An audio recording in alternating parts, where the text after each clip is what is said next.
Hey y'all, hey, what's up, what's up, what's up, what it do, what it is, what it is, what it do. Y'all already know how we get down. Sugar beans.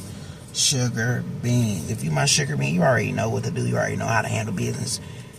Go do your thing, come back, and we gonna be right here, and you be tapped in as soon as you handle your business. My sugar beans know what to do. I don't have to explain it. But if you new here and you want to be a sugar bean, you gotta get active, big baby. I need you to comment, I need you to like, I need you to go follow me on all social media platforms. I need you to help me get in this bag so I can help you get in your bag, and we all just be in a bag, you feel me? That's how I go. Community. Help me build this community, and we gonna be great together. But right now, I'm gonna give you a quick story time. I was able to get off a little early today, so I said I'm gonna take a little bit of time, and I'm probably gonna try to make this video less than 10 minutes. However, this is a very I don't want to say delicate, sensitive, touchy, none of that. This is a topic that a lot of us have been through. A lot of us have experienced. Us that were born in the 80s, most likely during the crack epidemic, have a similar story of having an addict in their family.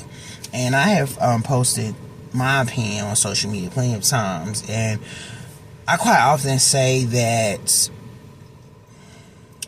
I am thankful to have a family, okay, that was able to take me in, okay, and raise me as much as possible to be prepared for this world, okay. I'm thankful for that. But in the same breath, I will also let you know that sometimes I often sit and be like, why couldn't you just give me up for adoption? Why could you just not give me up for adoption? It would have been better to me if you would have just gave me up for adoption and never come to look for me, never try to find me. But then I quite often ask myself, in my heart, in the heart that I have, I'm a lover, not a fighter. So in the heart that I have now, would I have ever wanted to look for them? I would say probably no, but maybe yes. More no than yes, depending on the family that I was adopted into. That could have made the difference between whether or not I looked for them or not. But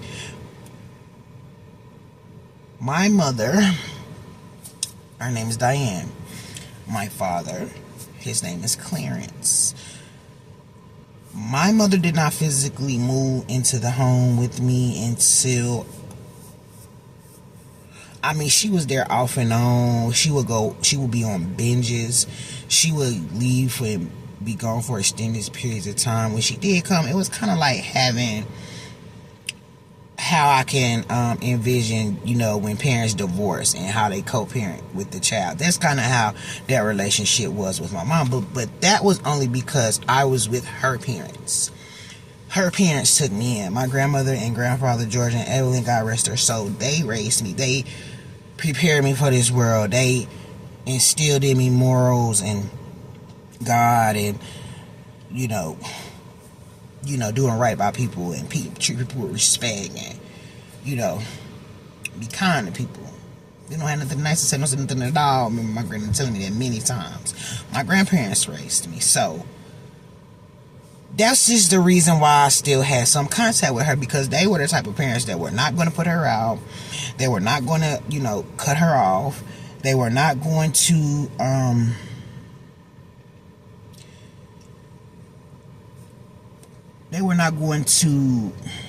I don't know what the word is here for this, but they were not going to be too, much on her about her responsibility. And to me, in my mind, I think it's because they didn't want to continue. They didn't want to push her away more than she already was. Now, as for my dad, he was in and out of jail. Now, the exact circumstances for him being in and out of jail, I know one, he was going through some domestic situations with whatever relationships that he was in, and also child support. Any and everything else I really don't know nothing about. Anything that's drug related, gang related, hood crimes related, I don't know about. I don't ask those questions. I really don't care, or am not in a way. If I need that information, it will come to me. Period. Point blank. Period. That's the type of faith I have.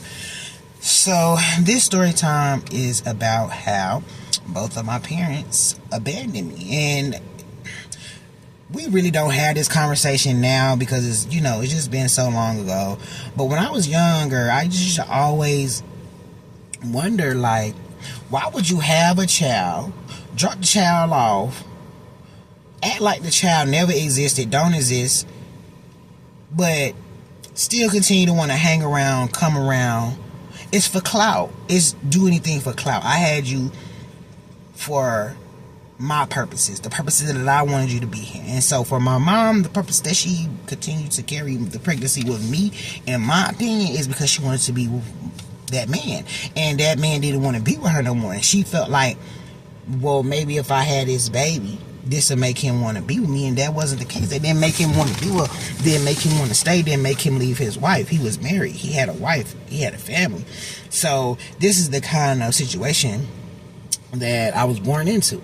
And so now my baby daddy, because I've had a few relationships, I've been a thought, I've done some whorish behaviors in my past. So I have to look back over it, and I try to find patterns that are not particularly going to help us prosper or grow in any way going forward. And one pattern was that of being promiscuous. I had to really get a grip on myself and understand that this was something that I needed to not continue to be a pattern, especially for my daughters. Another pattern that I looked at and saw was the fact that my mother had her father in the home, but my grandmother's oldest son was raised by his grandparents too, and I'm raised by mine. So he feels like his mother did the same thing to him. My grandmother did the same thing to her oldest son that my mother did to me. That is a pattern. And so those are things that I needed to, go through with a fine-tooth comb, look very detailed, so that I could understand and try to figure out a better way to let my kids understand, yes, I may not be as emotionally available as I should be. My husband may not be as emotionally available for me as he should be. We're working on these things every day. We know that we have work to do in order for us to become better people, and we don't want to raise traumatized kids. It was very traumatic for me to go to school and not have a mom and dad. There's so many opportunities for family engagement at schools, and when you have a child whose parents are not showing up, it kills your self-esteem. I got to a point in my schooling, y'all know that I'm struggling with this high school diploma GED thing. It was very hard and challenging for me to find the proper supports while I was a child so that I could finish school. I didn't have that. I didn't have the support of a village to encourage me to finish school, especially once I had children. I needed that extra undergirding that just wasn't there from the people in my village. And so I say all of that, and I still did not even get into the detail of the abandonment from my mother, the abandonment from my father. My father didn't come back into my life until I was around 12, 13, 14, 15 maybe. And I remember one incident with him very vividly. I had my second child, Keandra, my daughter, and I went to him, and I was really going through some things then with my mother. I'm gonna give y'all this detail. My mother was doing crack cocaine, and if you know anything about being in the system and on Medicaid and dealing with DSS, when you leave the hospital, you have a caseworker, and this caseworker can really make or break you being able to parent your children. I know this, and I know that I'm in a very volatile circumstance to where my children can be taken away. So I approached my mother, not necessarily knowing exactly what drug she was doing, but knowing she was doing something. And I was like, hey, I'm like, the social worker's going to be coming. I just had this baby, can you please not do that inside the house, or the days when the social worker is gonna be here. She didn't give a fuck. She didn't care. My granddaddy couldn't stop her. She was gonna do what she wanted to. At this time, she was back in the home. My grandmother had already passed away, so when my grandmother passed away, she thought I'm moving back home. And so I went to my father and I said, hey, Pop, really going through this time right now in my house. I really don't want to lose my kids. I really don't want to, I don't have the resources to move right now at this moment, And can I stay here? Can I stay with you? You got a spare room. I won't be no problem. I won't ask you to watch these kids. I just really need somewhere for us to stay, because I was really struggling with the fact that I may lose my children at this time, because everything was just so volatile, and I was just in such a vulnerable place with them that it was scary for me, because at sometimes I felt like I wasn't going to be able to keep them safe. He told me no, couldn't stay there with him. He didn't have the room. I felt like in that moment he chose the family that he was supporting over me. And this is the cycle that I continue to go through. Being denied, being set up that you're going to be a part of my village, that you're going to be a great asset to my team, that you're going to help, that you're going to continue to be here and motivate me, encourage me no matter what I go through. And then, poof, like smoke, like a fart, like something that was very temporary and short-lived. Like, why say all of that? Why even open the door to make, and I guess it's also me having an expectation. We expect our parents to be these certain type of people, and when we realize that they're just not these people, that's very disappointing. So a lot of the things and ways that I go about handling myself, my character, my parenting style, how I deal with my husband, has stemmed from me healing from being in these traumatic situations, being in places where I wasn't wanted, being neglected by my family, not just my cousin or my auntie, being rejected by my mother. Okay, feeling abandoned by my mother and father, feeling worthless, feeling meaningless. All of those things can really take a damper and play at the self-esteem. So when I tell y'all my confidence came with a price, baby, I love me for where I am right now today and how far I've come. I love all this body. This body done brought me a long way. Done seen me through some difficult times. Done held me up when times I think I was going to fall down. This body have kept me down here when times I thought, it's time to go. So I really appreciate my body. I appreciate being here and living this earthly life. What I don't appreciate is the trauma and the circumstance that we come by, and how people seem to tie it together with religion. Oh, well, if you're not going through anything, if you're not sacrificing, if you're not feeling pain, then you're not living. Well, I told my husband, I said, one day I'm gonna wake up pain-free, and I might think I'm dead. I'm gonna wake up mentally pain-free, physically pain-free, emotionally pain-free. Because right now, all I want to do is be the best wife I can to my husband. I want to be the most amazing mother that I can to my children. I want to be available to them in all areas of their life and mine. I want to be available for my grandchildren. I do not want the relationship that I have with my parents to have with my children. I did not shut the door for them to not know their grandparents, but I did cut my mom off for a very significant period of time, because I couldn't deal with the emotional neglect. I couldn't deal with the mental neglect and manipulation. And so when my dad got out of prison and was finally getting his life together, we sat down, and I wrote him right before he got out of prison, right when my granddaddy passed away. My granddaddy passed away, like, that was my dad. Like, my mom and dad was gone by the time I was 20. So my uncles, my grandparents' children, they didn't look at me like I was their sibling, like I was grieving right along with them, like I just lost my parents. They just went off and grieved and did their own thing, and I had to still really process the fact that both my parents were gone. I'm in this abusive ass fucking relationship. I need support. I want to get an education. I want to have a career that I'm not living paycheck to paycheck. You know, and I've come a long way, but I'm still not where I want to be. So I say that to say, y'all out here having these babies.